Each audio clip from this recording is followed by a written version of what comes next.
Hello, and welcome to the market update for Tuesday, May the 25th. We've had a lot of whipsawing in the market the last few days, and that's just reflecting a lot of the indecision. There really isn't a strong market direction, although as we're going to look at, we pull the charts, it does get a feel like we still have another move down before we'll get any sustained rally. However, again, I've seen market conditions where it looks corrective, where it's back and forth, and it just kind of keeps rising.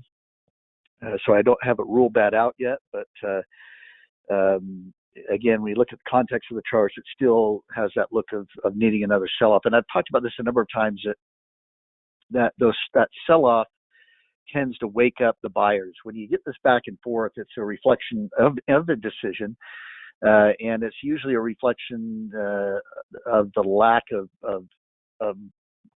strong buying power. People just aren't really aggressively buying or wanting to buy. They're very selective, or they're sitting back waiting for a deal, waiting for the prices to come back down. Well, in order for prices to come back down, you got to have some sort of a sell-off. So it does. It usually, when you see that kind of back and forth, it usually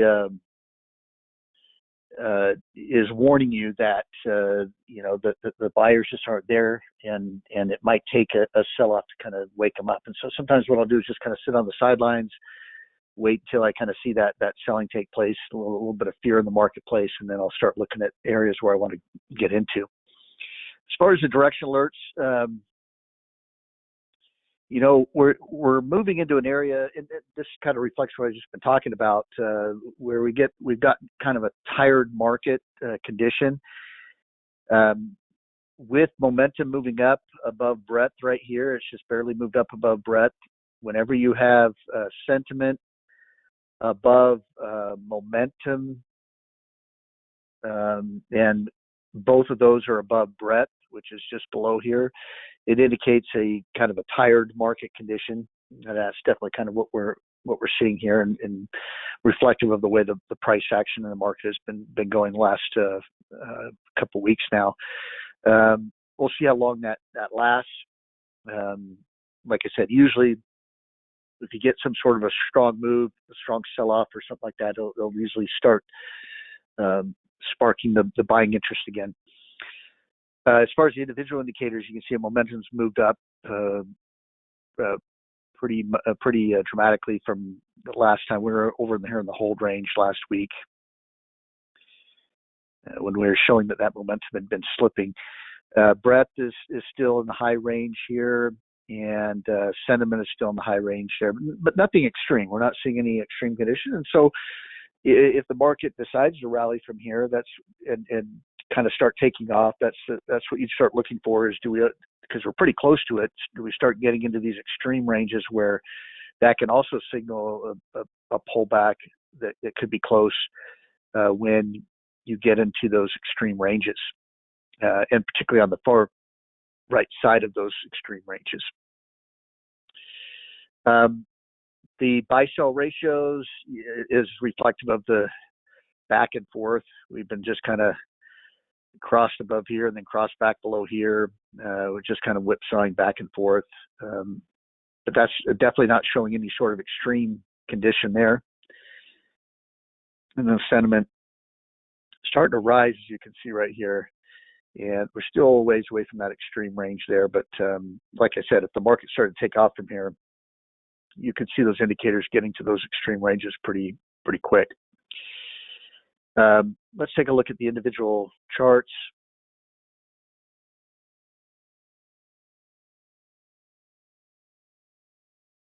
Hold on here. Let's put the market update here. And this is what I was talking about for the last couple updates. You had this impulsive move down, and this looks kind of like a wave A, B, C back up, maybe setting up for another move down. Now it would be a deep correction or pullback of that move down. So it's possible that maybe this was the correction right here, and that we're rallying off of that. We could end up breaking out, going higher. What the reason why I'm not too confident that's going to happen is we had a bearish reversal day here on Friday, and then the market shook it off yesterday, went higher, but it looks like today we're getting another bearish reversal. And so usually you don't. Usually when you get one bearish reversal, you'll get that bearish reversal. That's why we call it a bearish reversal candle or bearish reversal price action. If you get two of them, if it shakes it off and then you get another one the very next day, it kind of increases the probability that you're going to pull back, you're getting close to pulling back. Now, if it were to shake it off tomorrow, if we were to move up tomorrow off of this, and again, the market hasn't closed yet, so we don't know if that's going to be how this looks at the close. But if the market shakes it off and goes higher tomorrow, and especially with the S&P 500, it'd probably be very close to breaking out, probably will break out. It probably would mean that we're not getting that bearish or that sell-off, that the market's just grinding higher. It's just, it's moving slowly, but it's finding a way to move higher. And so that's what we'll be looking at before Thursday's update, is to see ultimately what ends up happening. Do we end up selling off of this, or do we end up breaking out? And obviously, if we break out, this is no longer a corrective move, because a correction has got to be correcting something. And so in this case, we're assuming that that move was down and it was correcting that move down and would head lower. So that's going to be a key spot to look at. Another reason why I think there's still a stronger probability that we go lower is that the other indexes, particularly the NASDAQ 100 and the Russell 2000, are still they're ways away from their highs, and they've had deeper selling. Same with the Dow here. You can see it's not real close to breaking out. Bearish reversal day today. And, on this one here, you also had, on this sell-off right here, you also went to a lower low. You broke below this support area right here. And so it makes this more likely to be a correction of this move down. Because you did, again, those, when you're talking about those stair steps, those little clues you're looking for is, you were uptrend is higher highs, higher lows. When you reverse into a downtrend, one of the first clues is if you go to a lower low, then when it tries to rally, you should have a lower high, and then another lower low as it continues to move lower. That's what we're looking at right here. Is just ultimately just end up being a lower high. This was our lower low, and do you get that sell-off? Now, again, I got to remind you, in this. Our job is not to be a market psychic. We can't know exactly what the market's going to do. All I'm showing you is, and what I'm in the repetition every week. It seems like we're talking about the same things, and I keep repeating kind of the same things. But the goal here is to really get those clues ingrained in your head to where you're seeing them, and you're reacting to them, and you're implementing them into your trading plan. But the problem sometimes is that when because these are high probability clues that we're looking at that often result in this case would result in the market going down. These clues are showing that we should go lower. If the market does go lower, one of the problems is that it reinforces in your mind thinking that hey, I'm smart. I called that. I saw that, and it did exactly what I thought it was going to do. And the more times that it does do that, you start to believe that it's always going to do that. You get the confidence that, hey, this thing has got to go down because it broke to a lower low right here. This was an impulsive move. This is corrective. But the market will always have situations or conditions. Excuse me, my allergies are killing me right now. When it doesn't do the higher probability move. In other words, this could grind higher and higher and higher and end up breaking out. And you might have gotten into some bearish trades believing that because of these clues, we were going to go lower and you could lose money. You just have to accept that that can happen. And more importantly, what I'm also trying to show you is when you would know that you were wrong, and that the lower probability outcome took place. We just did that with the SPY. I got to pay close attention to this previous all-time high, because if we break above that, this is no longer a corrective move, and this is no longer signaling that high probability that we're going to go lower. It's saying that this is the lower probability outcome took place. I've got to start to view this more as a bullish trend, or the continuation of the bullish trend of the bull market at that point. And now maybe it's too early when it breaks out. You'd be worried about maybe it starts to get overbought, and you don't want to buy into an overbought condition. The bottom line is there are times when you're going to act. There's times when you might sit on the sidelines. And sometimes when a market does the lower probability move, and it confuses me, it's like, what's going on here? I have a tendency to just get out of the market for a little while, get out of the market for a few days, because obviously I'm not reading what's going on, or it's doing opposite of what I was expecting it to do, or what it should have done based on the analysis. And so why would I want to be aggressive at that point? Why would I want to dive in and place a whole bunch of trades when I'm not real confident in what's going on? Sometimes we're our own worst enemies, where we get that fear of missing out. We're like, okay, I got this wrong, and now we're breaking out. Who cares if we're in this extreme range here? I'm going all in because I'm afraid that I'm going to miss out on this bullish run that we've been in. And then you get in right when it pulls back because it was in that extreme range. So, we hear about it all the time. Be patient, be patient. I think it's important, and what I'm trying to do in these updates is explain how to be patient. I often share the story of, I was studying successful people when I was in college, and they used to always say in their books and in their memoirs and stuff that the key to success is you take calculated risks. And I read that a million times, and finally I stopped and said, what is the calculated risk? How do you calculate the risk? Nobody's explaining how you calculate the risk. Well, the same thing would apply here. People say to be patient in the market. What I'm trying to do is show you how to be patient, or where to be patient. And sometimes, there are times in the market where you don't want to do anything. You sit on the sidelines and wait until things are clear. And again, human nature is to be impatient. And so we forget the big picture. We forget the fact that at some point the market is going to behave in a very clear fashion. It's going to move exactly how we're expecting it to move. And so why not wait until it starts doing that? Why take big bets and big chances when there's uncertainty, when we're not quite sure of what's going on?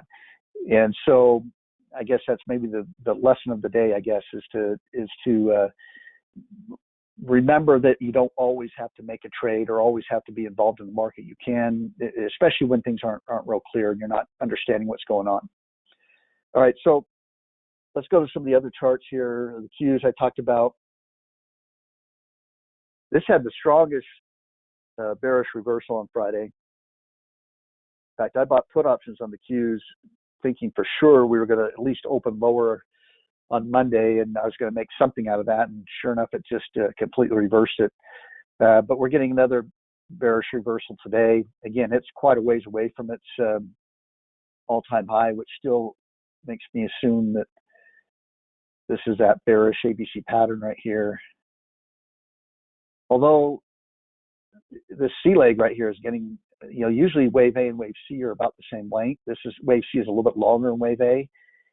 So really, if this bearish reversal doesn't work tomorrow, we don't see any sort of selling tomorrow, I'd have to assume that, we're just grinding higher at that point, and we might see more of this whipsawing back and forth for the next several days.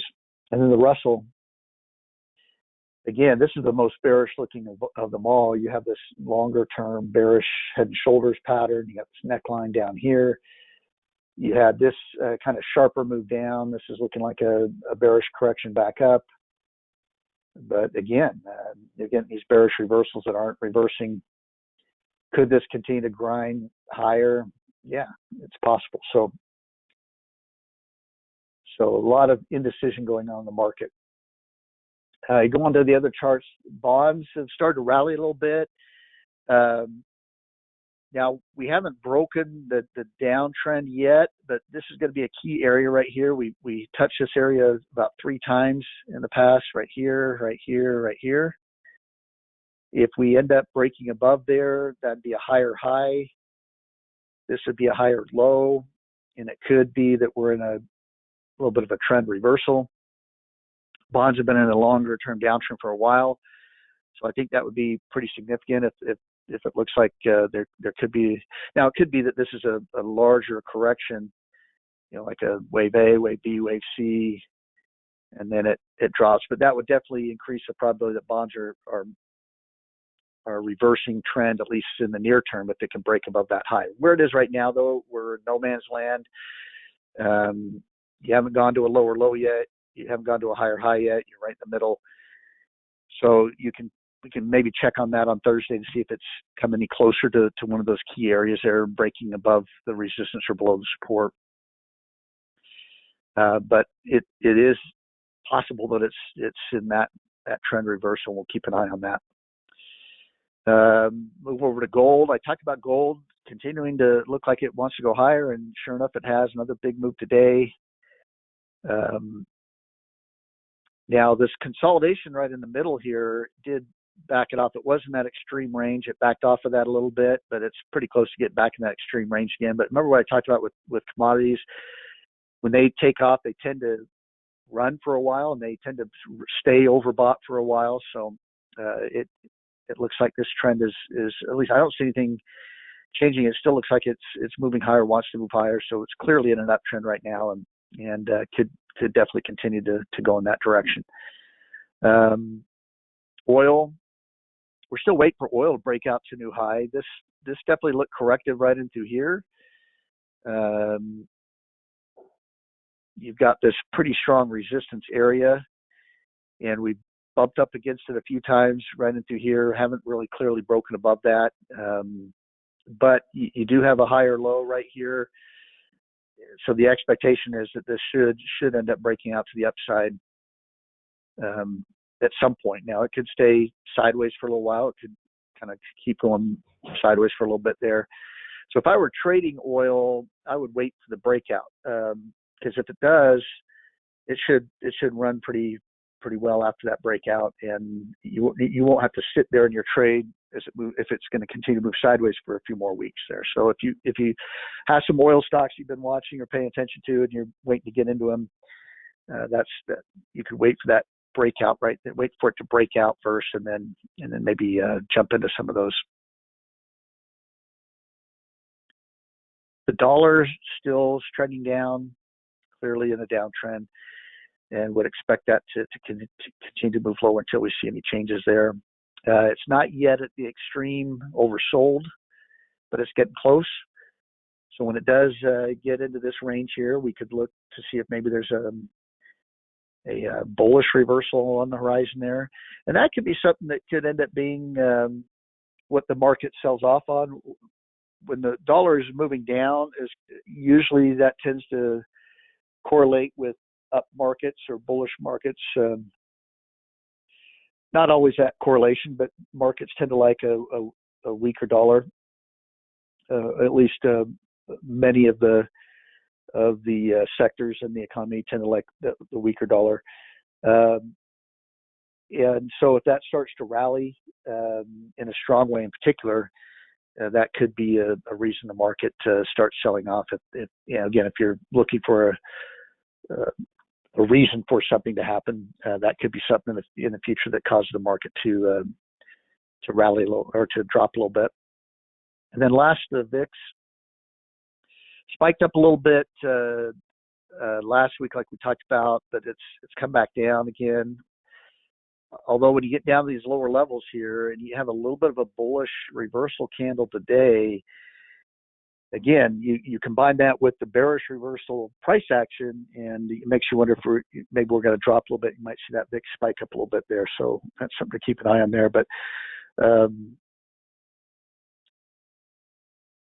that's one thing I noticed today was that getting a little bit of a bullish reversal candle on the VIX with the bearish reversal candle on the market, which is exactly what should be showing up. Is if the market drops, the VIX should spike up a little bit. So we'll see if that ends up taking place. All right, let's take a look at a couple of stocks before getting into the training. By the way, the trading today is going to be on Candlestick formation. The Marubozu candle formation, and I'll explain what that is and how to look for it and all that when we get to that point. But let's take a look at a few stocks first. Go into our sectors. I'm going to go down to the retail sector here under the holds. So one at the top, STKS, looks interesting. 96 strength rank. We have some lower strength ranks in these sectors right now. Not a lot of 98 strength ranks that I've been able to find that are at least in a holds, have the holds on them. Let's switch this over to signals. What I like about this is just the simple impulsive corrective behavior. You have this impulsive breakout move up. As it's pulled back, it's more choppy, more back and forth. It's retraced that move a little bit more than 50%, but it can be a little bit more than 50%, but it's kind of at a critical spot. It's right at the breakout area right here. So if it's going to go higher, this is where you expect it to reverse. Now, again, we're waiting for confirmation anyway for it to go back to a buy signal. If it breaks below this area in the next few days, I probably wouldn't like it as much. So this if it can hold right here and start to move up, and it can dip a little bit below that, especially if it dipped below it with like a bullish reversal candle where it opened below it and then end up moving higher again. But if this thing goes back to a buy signal from here, it's that's what you would look for, is that stair step, that impulsive, corrective, impulsive. You're expecting the next move to be impulsive up, and that's what you want to trade. You can see here how close we are. We're pretty close to going back to a buy signal, so it wouldn't take much of an upward move to get you back to a buy signal. Another one I like in the retail sector is Jumia, JMIA. This one's pulled back quite a bit from its highs. This stock is kind of the Amazon.com of Africa.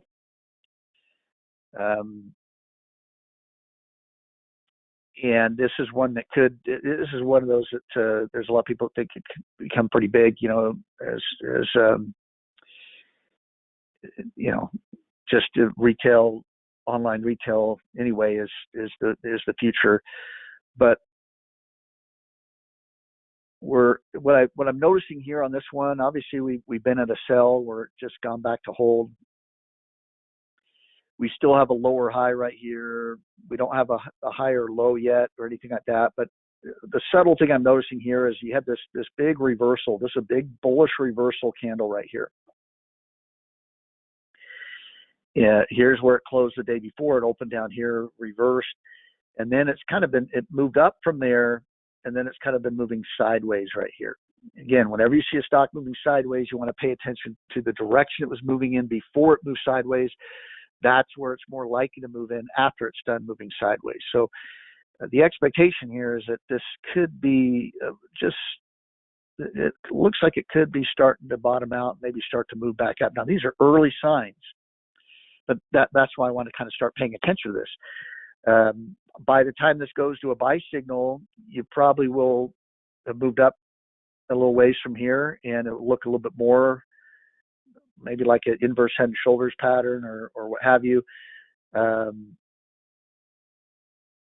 If it drops from here, no harm. We didn't get in anyway, and it's still in its downtrend. It hasn't reversed yet. But just that real subtle bullish reversal candle moved up from there. Now it's moving sideways. Just looks like those early signals of a potential reversal. And I think if this one keeps moving up and goes to that buy signal, and we're a little ways away from getting to the buy signal, which is probably good. You'd want a little bit more confirmation of it moving up. But I think that could be interesting there. And the potential there is if it is reversing and starts stair-stepping up, ultimately the potential is that it could work its way back up to new all-time highs eventually, down the road. Not something, when you get this big of a pullback, it's not usually going to go right back up very quickly. But again, you're looking for stocks you can get in low and have them steadily move higher over time. This is one that looks like it might be in that trend reversal right there. All right, we can do a couple more. There is one under the retail sector that already has a buy. We've gone over this one before when it was a hold and went to buy, but big five right here, CGFV. Again, you can see when this thing went from hold to buy down here, it really took off. Now it's just kind of been consolidating right through here. And it still could come down a little bit deeper. It still could pull back a little bit further here. So again, this wouldn't be one that I'd be looking at a buy signal because it's already in a buy signal. But what you can look for is a breakout. So you've got this resistance area up here. It's touched it a few times. It closed on it right here. Intraday high right here. Intraday high today actually right there. If it can break out above that, it could take off from there. In fact, the rule of thumb, let's say that it doesn't go any lower than this down here, the support area. If it breaks out, this is what's called a flag pattern. It looks like here's your flagpole right here, and there's your flag. If it breaks out, the rule of thumb is it should go up at least at a minimum the distance of the range of the flag. So you can take this high and low right down here, project that upward. And so if it breaks out, it gives you a pretty high probability trade that it should get up to that same distance. Not immediately necessarily, but it should work its way up to that same distance. So you usually have a lot of confidence on those when they break out. But like everything, they don't always do that. Again, rule of thumb is not a law, so it means that it does it the majority of the time, which is why we call it a rule of thumb. But there are going to be times where it doesn't work, but that's going to be the lower probability outcome. All right, last one. Let's go into conglomerates down here. We haven't been in that one for a while. Go to the hold section. And this LDL right here, it's an 89 strength rank, but I like the chart. And there's not a lot of high strength ranks. This one that's 99 looks like a penny stock. It doesn't even have it's probably on the over-the-counter exchange. But LDL right here, I like this kind of bowl-shaped move right here. And then it looks like a bullish ABC pattern. Had this big run up right here, and that looks like wave A, wave B, wave C.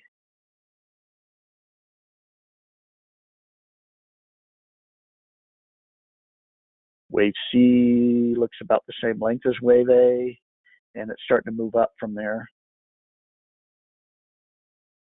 Again, you're usually waiting for it to go back to a buy signal. We're probably pretty close. Yeah. Getting pretty close to getting back to that buy signal.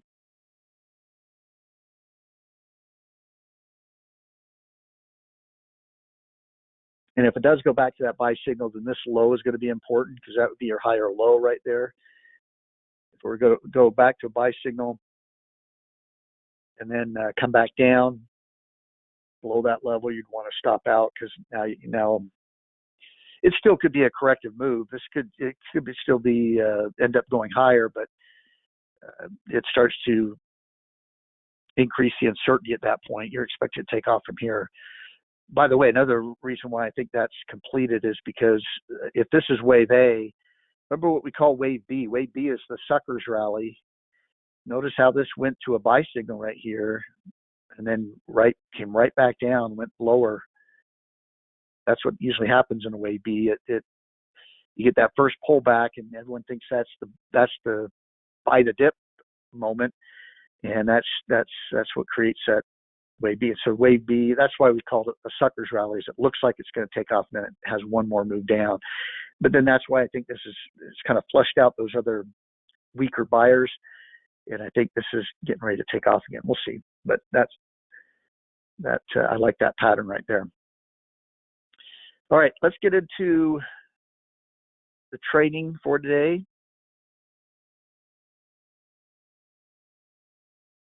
And we're going to talk about the Marubozu. Now, I might call this something different throughout the presentation. When I first learned about this, I learned about it by reading, and so I didn't know the pronunciation of it at first. So for a few years, I would call it the Marubozu, just because that's how I saw it in my mind. We do this with words all the time, right? You kind of pronounce it the way you see it, and then it ends up that has a different pronunciation. You find out it has a different pronunciation later on. Well, that's what happened to me. So I still, because it was that was those early years, I still sometimes call it a Marubozu. So if I happen to say that during the presentation, just realize that that's my mistake from early on. But it's pronounced Marubozu is the proper pronunciation of it.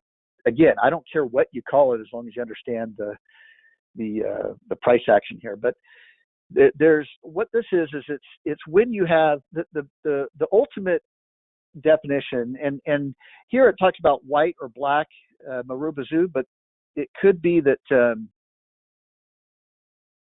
on some charting services, including on Traders Pro, the upward days would be white, but the down days are red. So black or red, whatever the down day is. Again, a lot of times in explaining candles, we use white and black. Black meaning the down, white meaning the up. And the pure Marubozu would be, a white Marubozu would be when you open right at the lows of the day and the stock immediately starts moving up, and then it closes at the highs of the day.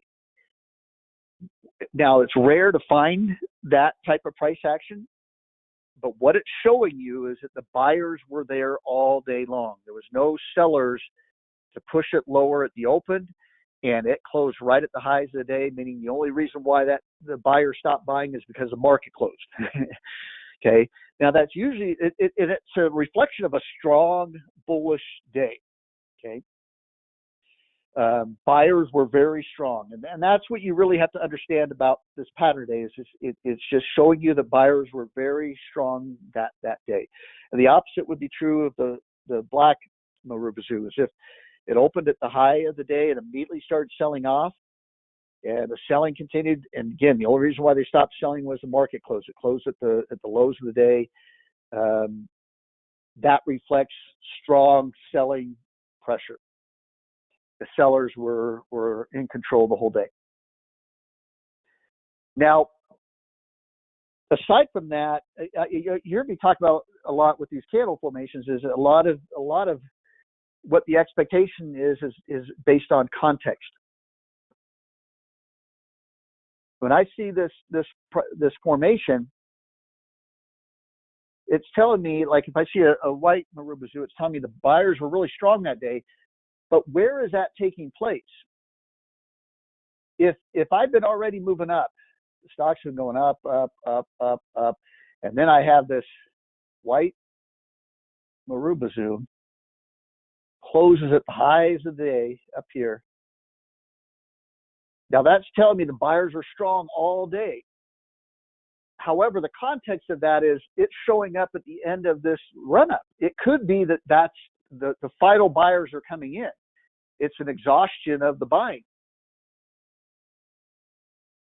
And what you'll notice is a lot of times a lot of your reversal candles are gonna have Marubozus as part of them. In other words, it wouldn't shock me the next day if you had the stock gap down, it dropped a little bit, and it closed lower than where it opened, and you get that bearish inside day. And we talked about that a couple weeks ago, the Harami, okay? Now, usually out of that formation, it's indicating a trend reversal. Very often, you're going to get a drop the next day off of that price formation. But what you're reading here is you're saying, okay, the buyers were strong. Why didn't it go higher from there? So anytime you get any sort of a bearish candle, maybe it gaps up and you get and then it closes lower than where it opened, or you get a shooting star or something like that. Well, why are you getting a bearish candle after the buying was so strong? Well, again, if you can read what's going on, it's that the buyers are exhausted. The buyers aren't there. Now, again, it's key to remember, just because the buyers weren't showing up there doesn't mean they can't come back in again. You know, there could always be news that comes out that sparks buying and reverses a bearish reversal, right? But if I piece to get this all together, I see this big run up and I see this big, strong bullish day, and then the next day you get some sort of a bearish reversal candle, whether it's a Harami or a shooting star, there's a strong probability that this thing's going to pull back. Maybe not. Remember, these are short-term indications, so it may just pull back a little bit, but it could tell you that the buyers are exhausted. The stock could pull back. I definitely don't want to buy into that. Or if I did buy into that strong day thinking you were going higher and I saw a bearish reversal, I could stop out of it, get out of it, because it's probably going to go lower.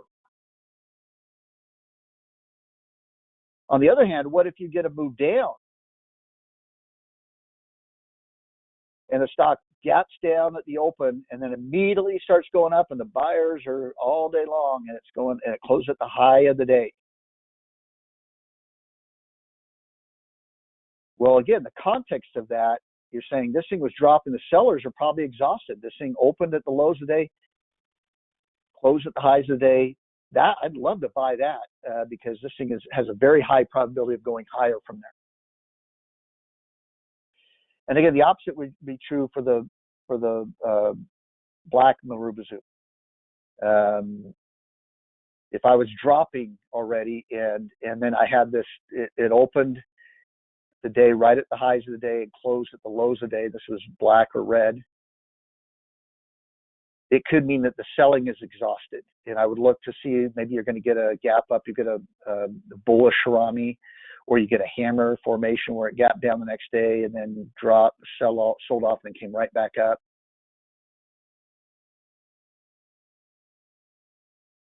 Or if this thing was moving up, and then it gapped up and then sold off and closed at the lows of the day,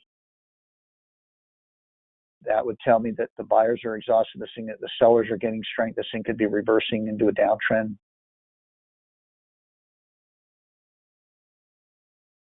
Now, again, like I said, it's pretty rare to have it open and close right at the high and low of the day.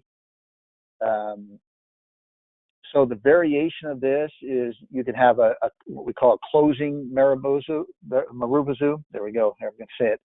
Marubozu.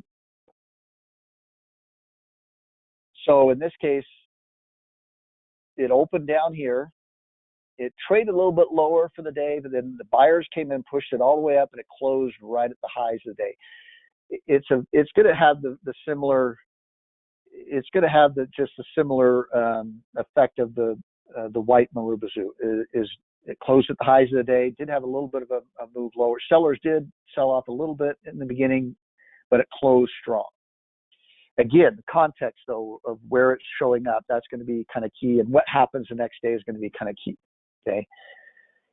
If it closes, anytime it closes at the highs of the day there, and the next day it opens anywhere lower than that, that's a little bit of a warning sign. Now, sometimes it could open lower and still push higher, but that's a little bit of a warning sign that the next day sellers were to come in. Now, the opposite is true. If we close at the highs day and immediately we open higher the next day, there's usually a good chance that, and depending on the context, if you've already kind of pulled back a little bit, you start to move up, and then you get a closing Marubozu, and it opens higher the next day. A lot of times that can be a continuation. It's very high probability it's going to continue to move up from there, because the buyers are still showing their strength the next day. The bearish version of this would be you open right here, you tries to rally a little bit, but it ends up dropping, closes at the lows of the day.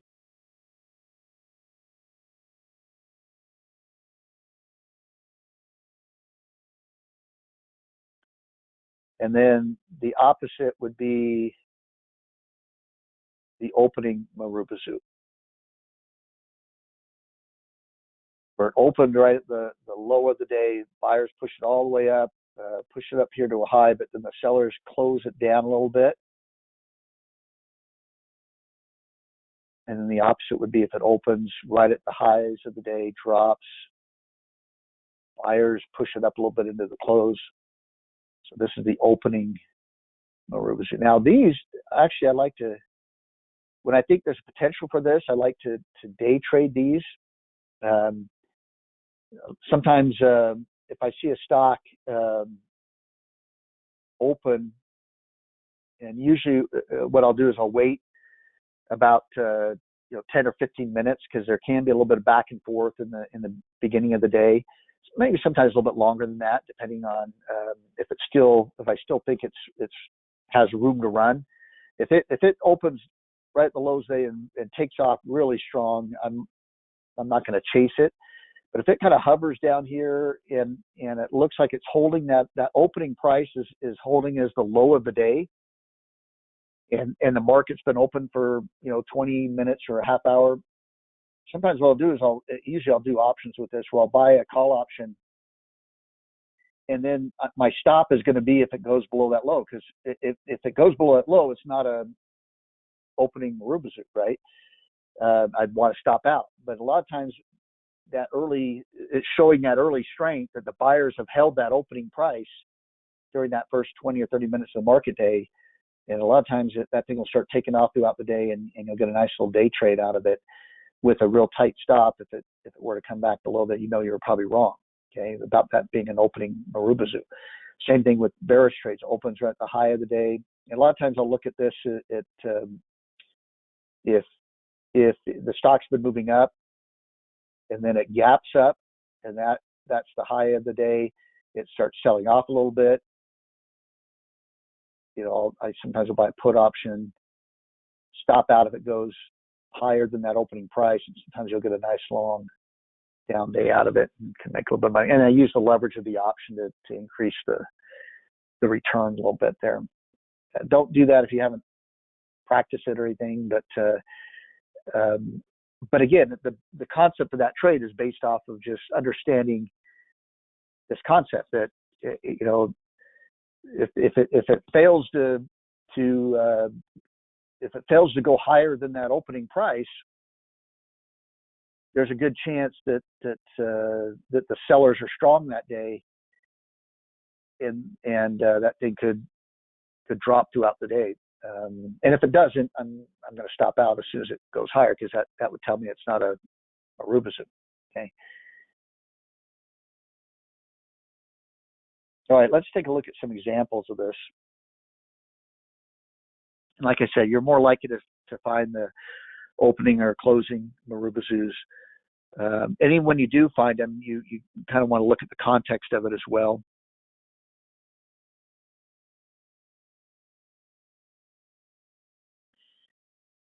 Let's just look at some of the Dow stocks here. Um,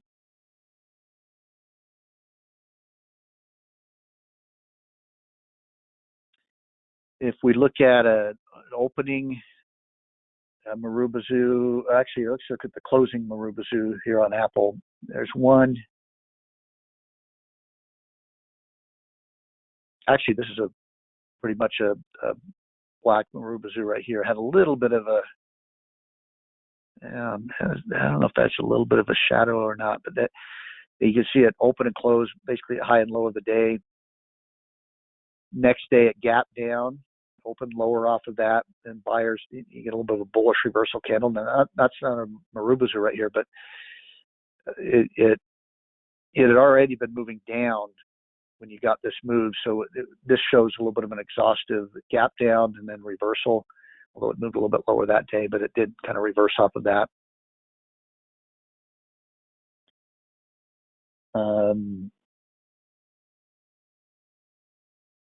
Here's a closing, bullish closing Marubozu right here.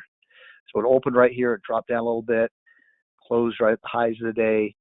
Now this one, it had already been moving up. So the fact that it gapped up the next day, you never know if you're going to get a reversal on it, but it showed that the buyers were still strong. You had another closing Marubozu right there, and it moved up again the next day, another closing Marubozu there. Then you had a bearish inside day, although it didn't pull back off of it, at least not right away. It moved sideways from that and then ended up pulling back. But that would have been a little bit of a warning sign right there. Although it didn't drop right off of that, the fact that you went straight up, you had the closing Marubozu, bullish, or the white, in this case gray here, Marubozu, and then you had the bearish inside day. If I were in this trade and I saw that, I would have exited on that, just with the higher probability that this is going to pull back a little bit off of it.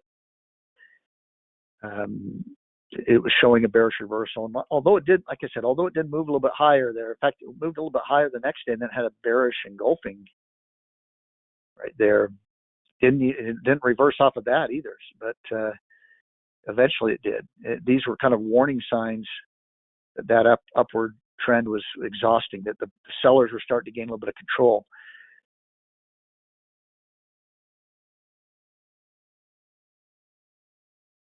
Now, obviously, it's obvious in hindsight, but that's part of learning this. It's part of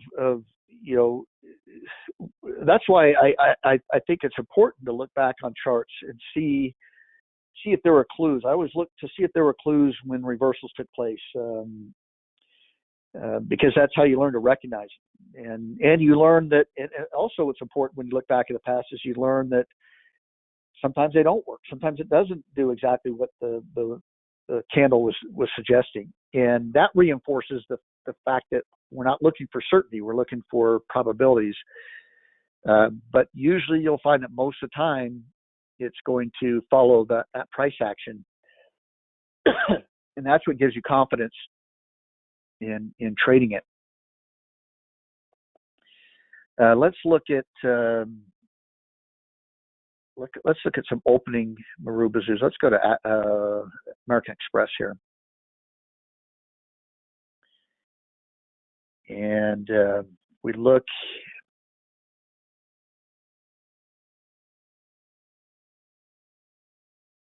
Here was a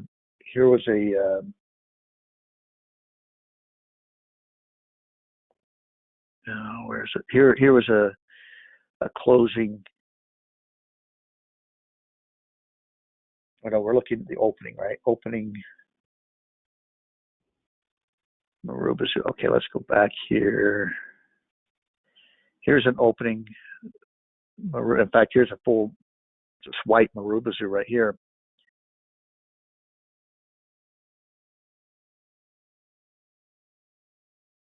It had already been moving up, and then you get this. You had a bearish reversal right here. Now it didn't reverse immediately on that. It kind of moved a little bit sideways. It did go a little bit higher, but you got a little bit of a drop a little bit later on there.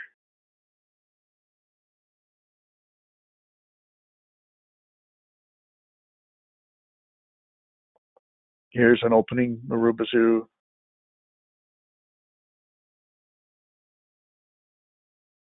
Goes a little bit off the highs right there. Here's an opening bearish Marubozu right there. So here you almost had almost a bearish engulfing, not quite, but you did have that opening Marubozu. Not surprising that it dropped the next day. It was showing that maybe the sellers were starting to gain a little bit of strength there.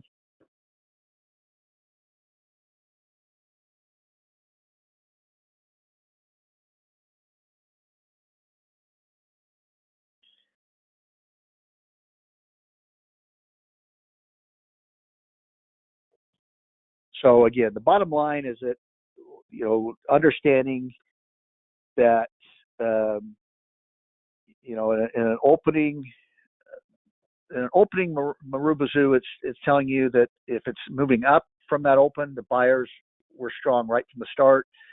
If it's a bearish open Marubozu, it's telling you the sellers are strong right from the start.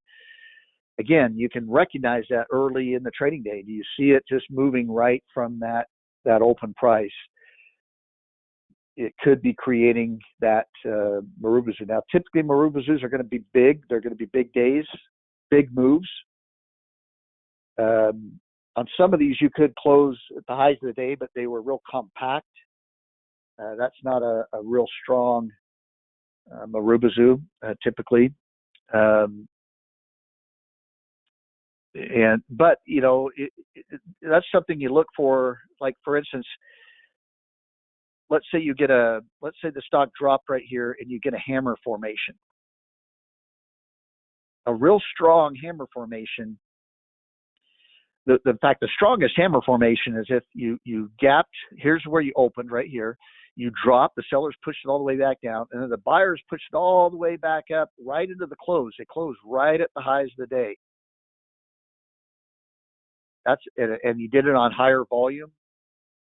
Those are almost guaranteed to work. I mean, if you could find that situation, it's going to work almost every time. And again, what are you reading? Well, you're reading that obviously that it's showing you the sellers, you're dropping, the sellers pushed it down to an extreme, and then the buyers showed up. And not only the buyers showed up, the only reason why they stopped buying is the market closed. So if I'm looking at something like this, you know, 10 minutes before the market's about to close, I'm getting pretty excited because I know that, man, this thing is almost, you can't guarantee anything because it doesn't guarantee anything, but there's a high probability this thing is going at least higher at the open. Remember, these are very short-term signals. They usually are only going to signal something that's going to last for a couple of days or a day or two maybe. But if you like short-term trades, especially like with option trades where you're looking for a short-term trade anyway, I could make a whole trading career off of just looking for hammers and shooting stars, hammers that close at the highs of the day, and shooting stars where the stock has run up and it's like an upside down hammer. It closes at the lows of the day. This would be black or red. And you buy a put on that one, you buy a call on this one. I could just make that my trading system, and you could do pretty well as long as you had a good money management, trade management system. Now, you're not going to see those every day, and they're not going to always be right at the high of the day or right at the low of the day. But again, I want you to understand that what you're seeing when you're seeing that happen, when you're seeing it close at the high of the day or close at the lower day, if you had a big day, big move, the Marubozu,